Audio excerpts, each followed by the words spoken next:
मेला देखने के लिए सारे गोपों को आमंत्रित किया। अक्रू जी ने बाबा से यही किया, कहा आज सारी रात्रि नींद नहीं आई है। सारे ग्वाल वाल, अरे श्री दामा मधुमंगल, कल हमें तुम्हें मथुरा चलना है। मधुमंगल वो कह रहे हो, बोले काहे भैया, जब से पैदा भय आज तक कौन शहर नहीं देखो। हमने सुनो मथुरा बहुत बड़ो शहर है। हाँ काहे भैया, तो शहरों में तो बहुत ऊंचे ऊंचे भवन देखने को मिलेंगे। हाँ बड़ा उत्साह है, जब से पैदा हुए किसी शहर नहीं गए, आज पहली बार शहर जा रहे हैं। सुबह हुई, अक्रूर जी के रथ पर बांके बिहारी दाऊ जी बैठ गए। ग्वालों ने छकड़े जोत लिए। जब से पैदा हुआ आंखों से ओझल नहीं होगा मैया यशोदा की, गोपियों के हृदय में विराजता है। आज तक गोपियों के पास से ओझल नहीं हुआ, प्राण छिड़कती हैं गोपियां। और जब गोपियों ने सुना कि बांके बिहारी जा रहे हैं, कैसे कहें, जिस गली से रथ जाना था दौड़ दौड़ करके गोपियां उसी रास्ते के किनारे किनारे खड़ी हो गई। एक गोपी तो चिल्लाती हुई आ रही है, हरि माधव।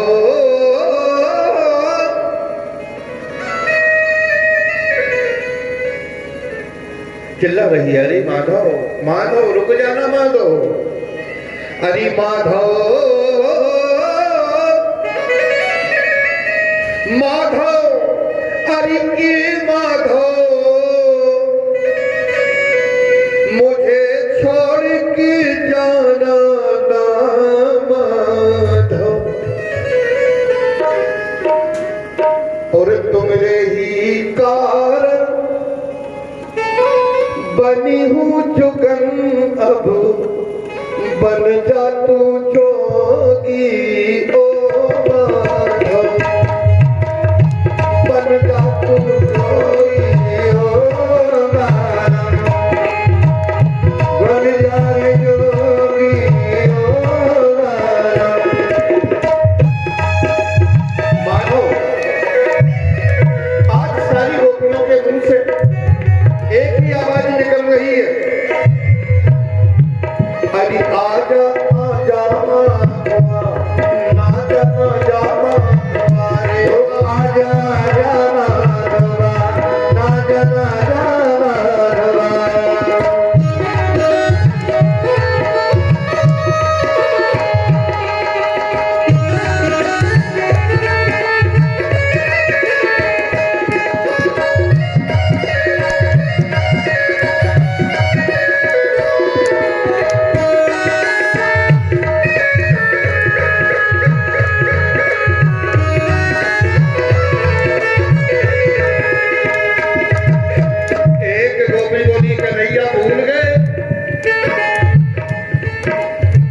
मनमोहन मुरली वाले आए माधव का महीना। हे माधव, माधव का महीना क्या होता है? माधव मास माने होता है बैसाख का महीना, बैसाख। मधु मास जैन को कहते हैं और माधव मास बैसाख को कहते हैं। हे माधव याद है, मनमोहन मुरली वाले आए माधव का महीना।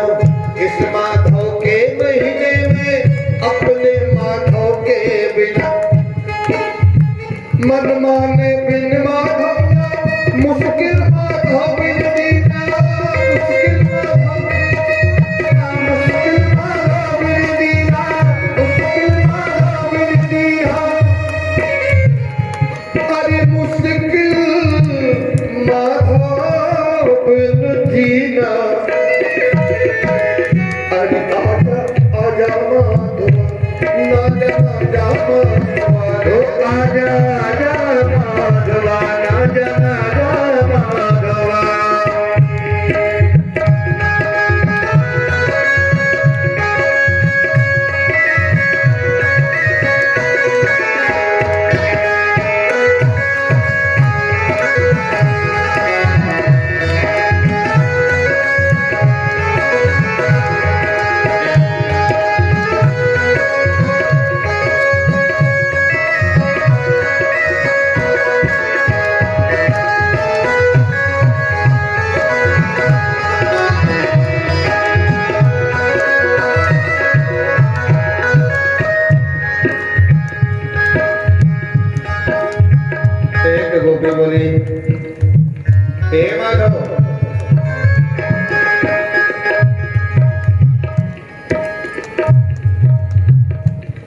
ना जा, आजा आजा माधवा, ना जा माधवा।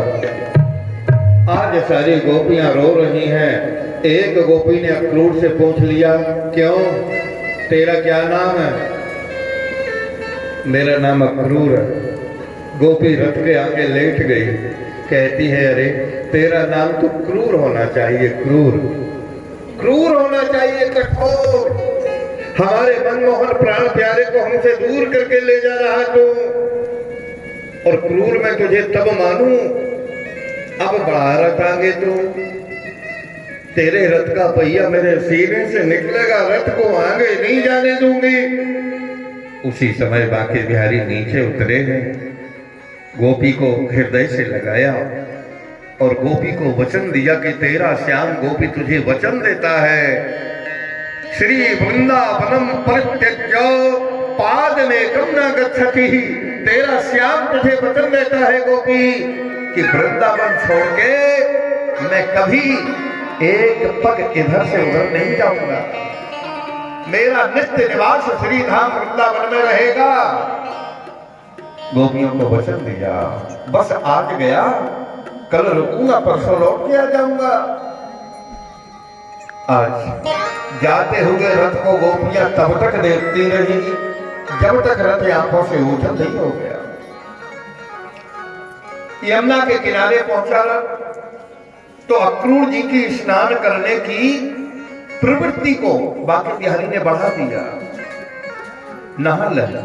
और जैसे ही स्नान किया, क्रूर जी ने डुबकी लगाई जल में, तो जल के अंदर बांके बिहारी के दिव्य स्वरूप को देखा। क्योंकि रास्ते में सोचते जा रहे थे कि कंस ना जाने कैसा व्यवहार करेगा दोनों कुमारों के साथ। भगवान ने अपना दिव्य दिग्दर्शन कराया। बोले, अरे मैं तो रथ पर बैठे छोड़ करके आया था, ये जल में कहां से आ गए? फिर सिर को निकाला, बाहर रथ पर बैठे हैं। अरे फिर जल में कौन था? फिर डुबकी लगाई, फिर जल में भगवान को देखा। अब तो भगवान ने अपना विराट स्वरूप का दर्शन कराया है जल के अंदर। विश्वास दिला दिया, चाचा टेंशन मुक्त हो जाओ, बस कंस थोड़े ही दिन का है, जब तक वहां तक नहीं पहुंचा। जल से बाहर निकले, मुस्कुराते हुए बांके बिहारी ने पूछ लिया, बोले चाचा जी जल में यमुना में क्या कोई विशेष वस्तु देख ली क्या?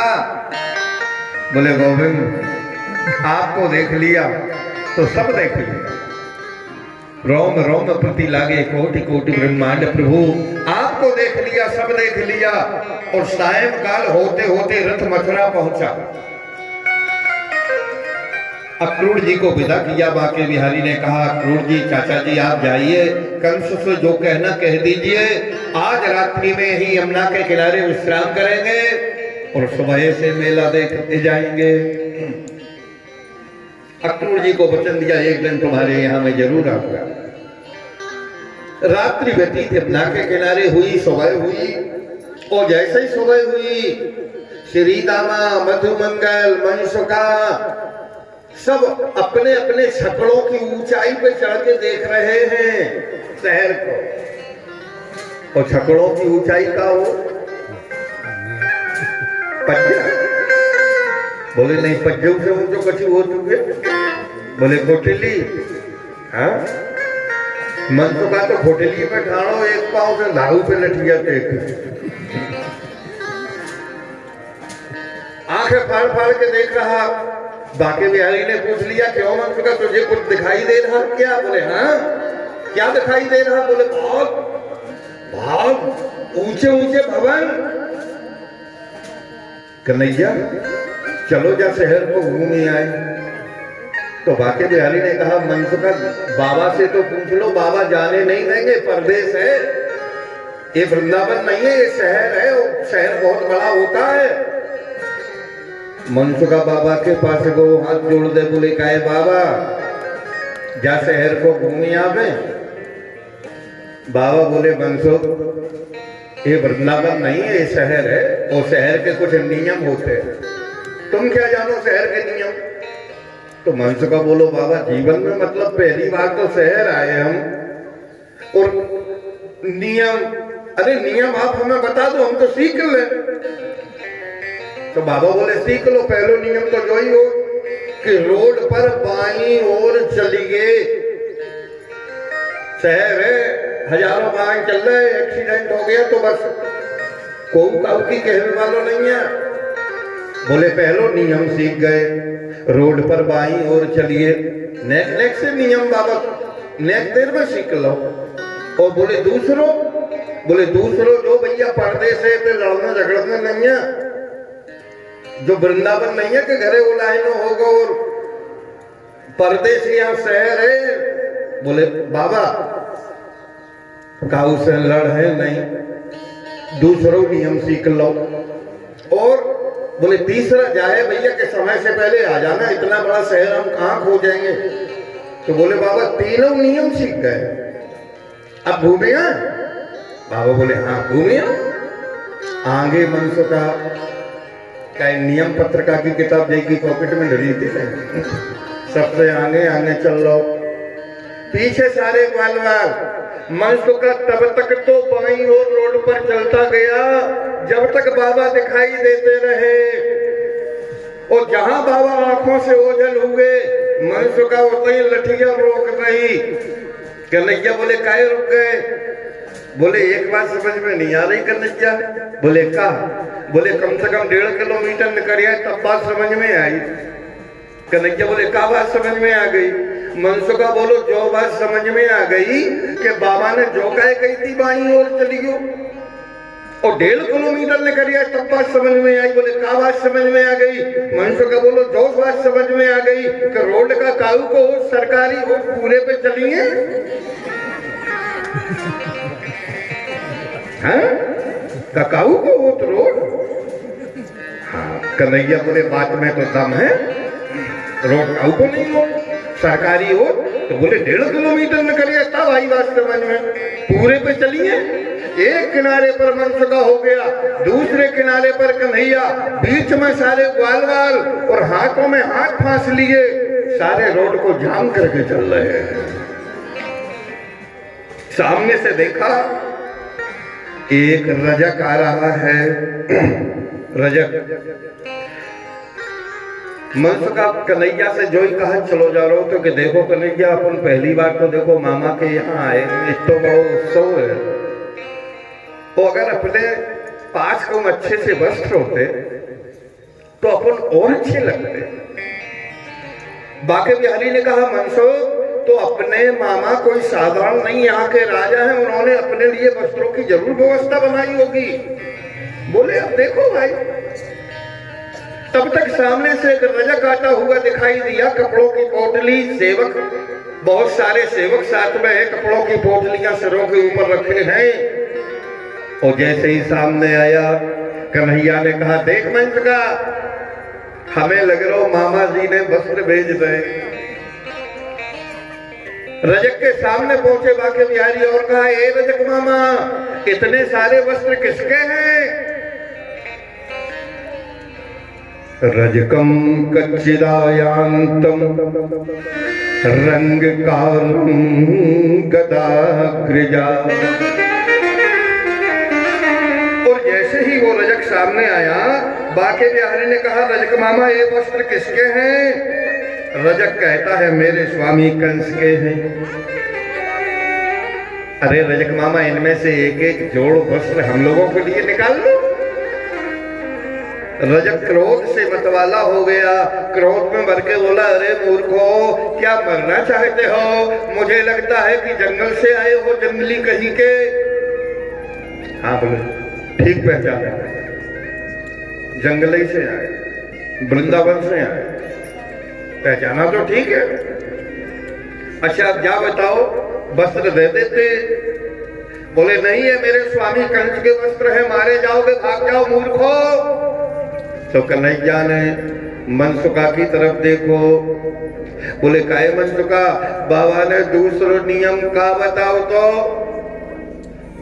काहे तुम्हारी पॉकेट में है नियमावली की पुस्तक देखियो, दूसरे लेसन में का है, दूसरे पाठ में। तो मनसुका बोलो कहेगा नियम का 150 लाइन को तो दो लाइन को तो काउ से लड़ने नहीं है, पर्दे से जो कह रहे थे बाबा, तो जो कह रही थी कि सुनते ही रखो। हाँ, पर्दे से तो का होगो ओ का तुम अकेले हो का हम तो है संगे। इतना कहा मनसुखा ने और धीरे धीरे बांके बिहारी उस रजक के पास गए और जैसे ही पास में गए एक तमाचा उसके कान में मारा मिला के और जैसे ही तमाचा लगा तो उस रजक का सिर धड़ से अलग रोड पे गिरा, रोड पे। अब तो कभी धड़ हिल रहा है, कभी सर फटक रहा है। मनसुखा की आंखन के सामने पहलो मर्डर है और जाकी आंखन के सामने ऐसो केस ना बहु वो का देखवे का बेहोश हो जाए। अबे तक तो चिरैया और जे बगुला सांप जे भागे। मनसुखा कभी कन्हैया के हाथ को देख रहा, कभी फुदकते हुए सर को देख रहा और कन्हैया से बोलो गए कन्हैया का हमने तुमसे जाके देखी। पास में गया, हाथ टटोल करके देख रहा हो। बोले काहे हो का रामपुरी चकुआ को का दाम नहीं देखा ये कहीं में साफ।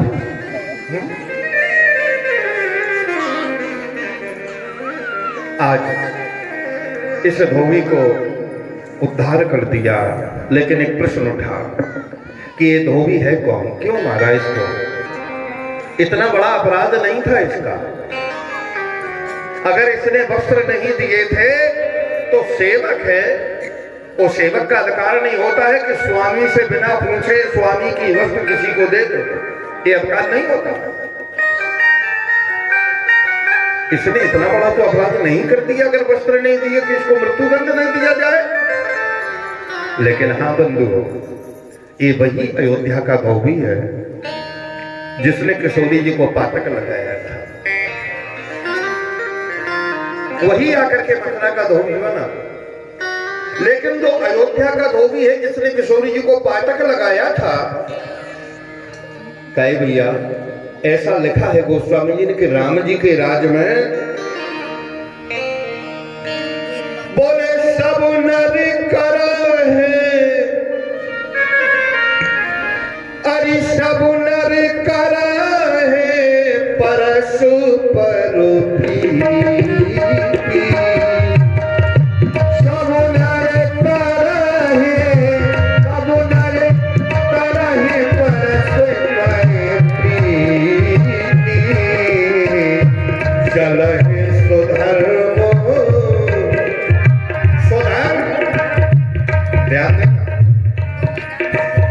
चल है सुधर्मो निरत श्रुति,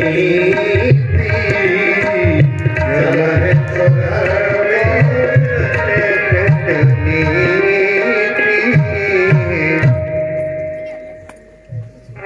राम के राज में एक नारी व्रत सब रत झारी। जितनी भी स्त्रियां थी वो पतिव्रता थी, ध्यान देना। एक नारी व्रत सब रत्नधारी, जितने पुरुष थे वो पत्नीव्रता थे। ते मन वच क्रम पति हितकारी, मन वचन कर्म से सारी पत्नियां अपने पति का हित चाहने वाली थी। और जब सभी पतिव्रता थी तो सब में तो वो दोगुना हुआ था, वो भी पतिव्रता थी। और सारे पुरुष पत्नी व्रता थे तो उन सब में तो सब नर कर हैं परस्पर प्रीति, एक दूसरे से प्रेम करते थे। फिर ये राम जी की निंदा करने वाला कैसे आ गया, कौन है? तो इसकी कथा पद्म पुराण में मिलती है। आप लोगों को श्रवण करा दें, क्योंकि मैंने कई जगह हर जगह इस बात को कहते हैं। पद्म पुराण में कथा आती है, ये धोबी कौन है अयोध्या का जिसने किशोरी जी को लांछन लगाया? तो एक तोता एवं एक तोती। जनकपुरी में एक अनोखी बात हो गई और तोता तोती दोनों के संघात हो गई। एक तोता एवं एक तोती, पद्म पुराण में कथा आती है पुष्पवाटिका में बैठे हुए थे और भजन कर रहे थे। हम भी भजन करेंगे, आप लोग भी करना। हरि मेरे राम राम राम, इस जग के राम राम राम। हरि रोम रोम में रमे रमापति बोलो राम राम। मेरे राम राम, जग के राम राम राम। राम राम में रमे रमापति बोलो राम राम। मेरे राम राम राम, जग के राम राम राम। राम राम में रमे रमापति बोलो राम राम। मेरा किस तरह से भजन कर रहे हैं? करते भजन बहा दोनों को कुछ ही पल है बीते। तब तक सखियों के संग पहुंची जनक नंदिनी सीता। और जब सीता ने राम नाम की आवाज सुनी तो बोली सखियों से कुमारी, कैसी भाषा इनकी न्यारी। बोली सखियों से सुकुमारी, कैसी भाषा इनकी न्यारी। पकड़ के इनको लाओ, चाहे जितना करो आया। क्या बात, क्या बात। पकड़ के इनको लाओ, चाहे जितना करो आयाम मन परिश्रम। पकड़ो। सखियां दौड़ी, तोती को पकड़ लिया। तोता उड़ के दूसरी डाल पे बैठ गया। तो सखियां पूछ रही है, कौन नाम, किसका नाम ले रही है तू? तो तोती बोली, हे वाले, हरि दशरथ राम जी होंगे, वर्णन किया मुनीश्वर। हमारा घोंसला वाल्मीकि मुनि के आश्रम के पास है और वाल्मीकि मुनि रोज ही राम कथा संतों को सुनाते हैं। उस कथा में ऐसा निकला था कि एक दिन वही जगत नियंता जगदाधार जगदीश्वर इस पृथ्वी पर अवतीर्ण होंगे और एक दिन वो पुष्पवाटिका में आएंगे और यहाँ आकर के दशरथ सुमन राम जी होंगे, वर्णन किया मुनीश्वर। और सिया पिया बन कर आएंगे, पाला बोए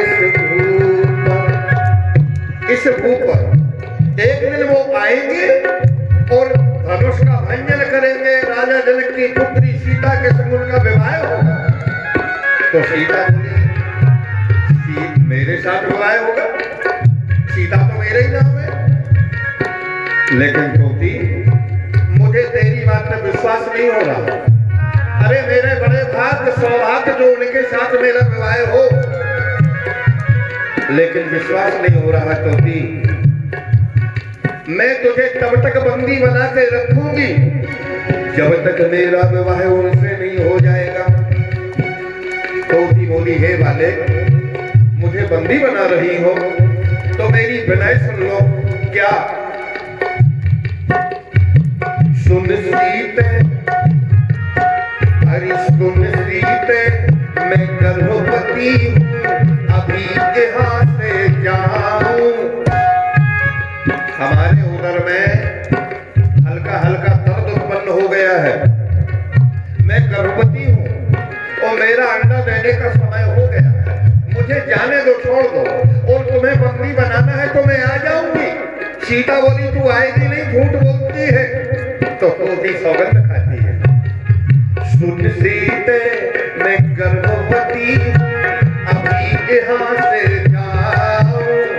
शपथ पुनी रघुवर की खाऊं, पाप शुभ्र में आऊं।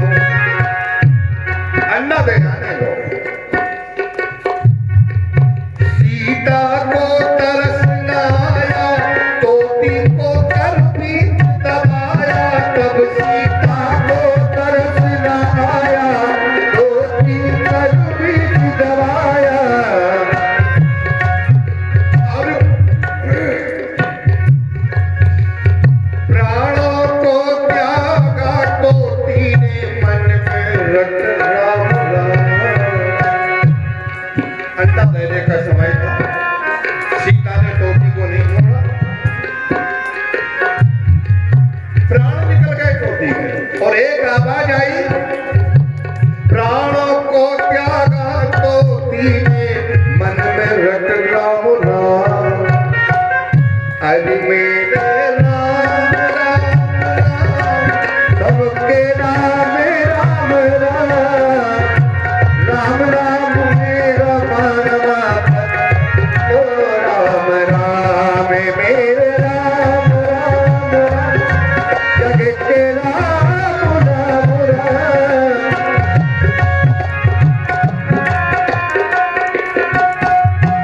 दूसरी डाल पर बैठा हुआ तोता एक दृश्य देख रहा था। तोते को बड़ा क्रोध आ गया और तोते ने क्रोध में भर के सीता से कहा, हे सीते, मेरी पत्नी का अपराध क्या था? और जब मेरी पत्नी गर्भावस्था को प्राप्त थी, उस अवस्था में तुमने मुझसे मेरी पत्नी को अलग कर दिया। मैं तुम्हें शाप देता हूं कि जब तुम गर्भावस्था को प्राप्त होगी, तब हम तुम्हें तुम्हारे पति से अलग कर देंगे। अरे वही पकोता अवधपुरी में धोबी बन के आया, अपनी भामिनी से तब उसने कैसा वचन सुनाया। देखो, राम की निंदा करने वाला कोई कौन हो सकता है भाई, लेकिन ये बदला ले रहा है। अगर भगवान ने बाली को छिप करके बाण मारा है, तो बाली ने भी बहेलिया बन करके राम जी को कृष्णावतार में बदला तो लिया जाता है ना।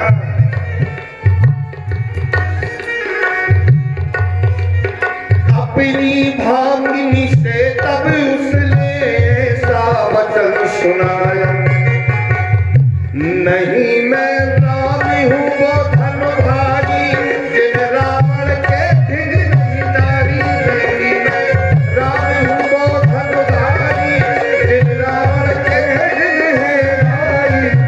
और उन्हीं राम ने वापस लाकर अपना लीला मार। नहीं मैं राम, मैं वो राम नहीं हूँ। आज वही तोता अयोध्या का धोबी बन के आया, और वही अयोध्या का धोबी जिसने किशोरी जी को झूठा लांछन लगाया था, आज मथुरा का धोबी बन करके आया। तो भगवान श्याम सुंदर ने ऐसा तमाशा मारा कि उसका सर धड़ से अलग हो गया। कुछ आगे बढ़े, सामने से देखा एक 3 जगह से टेढ़ी मेढ़ी चली आ रही है। मनसुखा ने ताली बजाई, बोले देखो कन्हैया देखो, ये भी कोई मथुरा की सुंदरता है। और जैसे ही वो सामने आई, बाके बिहारी उस तिलवक्रा के सामने आ गए। 3 जगह से जो टेढ़ी थी सामने आ गए, रास्ता रोक लिया। वो बोले किम, अरे कौन है यार? हे सुंदरी, तुम कौन हो? क्या नाम है? कहां जा रही हो? सुंदरी कहा। तब तो वो पूजा क्रोध से कांप उठी कि अरे आज तक मजाक करने वाले बहुत मिले। कोई तिलवक्रा कहता था मुझे बुरा नहीं लगता था, कोई टेढ़ी मेढ़ी कहता था मुझे बुरा नहीं लगता था, कोई कुबरी कहता था मुझे बुरा नहीं लगता था, क्योंकि मैं हूं। लेकिन इतना भद्दा मजाक किसी ने नहीं किया। क्या कह रहे हो सुंदरी? मैं तुम्हें सुंदरी दिखाई दे रही हूँ। और ऐसा जैसे ही बाके बिहारी के मुखारबिंद की ओर देखा तो बस कुब्जा देखती ही रह गई। हे सुंदरी, क्या ये चंदन मुझे नहीं लगाओगी? ये कंस की दासी थी कुब्जा। बाके बिहारी को चंदन लगाया, सारे गोपालों को चंदन लगाया। बाके बिहारी ने सुंदरी बनाने का विचार किया। दोनों पैरों के अंगूठों से पैरों को दाबा, थोड़ी पकड़ के एक झटका दिया, सीधी हो गई, सुंदरी बन गई। और जैसे सुंदरी बनी, बाके बिहारी का वस्त्र पकड़ लिया, बोले कन्हैया मेरे घर चलो। बाके बिहारी ने कुब्जा को वचन दिया, एक दिन मैं तेरे घर पे सुंदरी जरूर आऊंगा। कुछ और आगे बढ़े, 3 जगह से टेढ़ा मेढ़ा धनुष रखा था। बाके बिहारी ने कौतूहलवश नेत्र फाड़ फाड़ के देख रहे हैं, और जिसने भी बाके बिहारी को देखा देखता ही रह गया। सैनिक, हजारों सैनिक रक्षा में है। एक सैनिक से पूछ लिया, बोले काय भैया, जो सामने चबूतरा पे जो टेढ़ो मेढ़ो रखो जो का है? जो सेनापति था वो बोला, इसे नहीं जानते बेटे, क्योंकि 11 वर्ष की उम्र है। 11 वर्ष का बालक आंखें फाड़ फाड़ के देखे, इसे नहीं जानते बेटे? बोले ना। बोले ये धनुष है। अच्छा, कहे भैया थोड़ो जाए पास से देख सकत, पास से? हाँ हाँ क्यों नहीं, आओ आओ मेरे साथ। पास में ले गया। बोले ऐसी मोहिनी डाली उसके ऊपर। बाके बिहारी ने कहा, काय भाई साहब थोड़ो जाए ने छू के देखे? हाँ हाँ छू करके देखिए। उंगली को घुमाया, बोले कछु चीकनो तो लग लो। काय भाई साहब थोड़ो जाए ने उठा के देखे? सेनापति बोला, बेटे कंस के अलावा इसे आज तक कोई नहीं उठा सका, बहुत भारी है। बाके बिहारी ने कहा, तो कहना पैसा लग रहा है कछु का, कोशिश करके देख ले। हाँ हाँ उठाओ उठाओ। और बाके बिहारी ने मात्र बाएं हाथ से करेड़ में अपने बाएं हाथ से धनुष को उठा दियो। अब तो सैनिक आंखें फाड़े फाड़े देख रहो। बोले क्यों, तू वृंदावन से तो नहीं आया? बोले ठीक पहचाना। तेरे नाम कृष्ण तो नहीं? बोले बिल्कुल ठीक पहचान लिया। अरे भैया रख दे रख दे। बाके बिहारी ने कहा, तुमसे कह करके पास में आए, तुमसे कह करके उठाया, आखिरी प्रश्न और कर रहा हूँ, सटीक उत्तर दे देना। बोले क्या? बोले इसे तोड़ गए। बोले भैया तोड़ना मत। एक सिरा पृथ्वी से टिकाया और दूसरा दबाया, बड़ी जोर की आवाज करता हुआ धनुष बीच से टूट गया। कंस भयभीत हो गया है। और बंधुओं, रात्रि भर कंस को नींद नहीं आनी है, तो सुबह कंस का उद्धार भी होगा, समय हो गया है। और शेष कथा कल की आप लोग श्रवण करेंगे। बहुत सारे सैनिकों को बाके बिहारी ने पीटा।